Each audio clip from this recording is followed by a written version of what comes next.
Trish and Ethan, we are going to make hand puppets. You can do this almost anywhere, and with a bit of practice, you can treat your friends and family to their very own puppet show.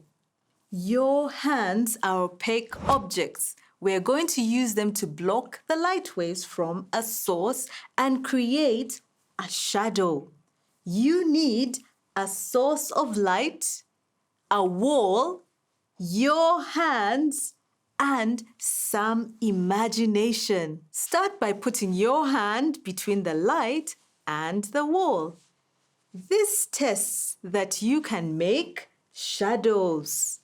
Now, change the shape of your hands to make some interesting shapes or animals. Try this. What animal is it? Has a long neck. It's a bird and it sits on water. Ooh, a duck. That's right.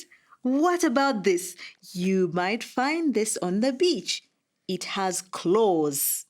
It's a crab. Yeah, and how about this?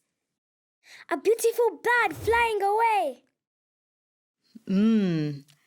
This is a very slow animal and you may find it in your garden.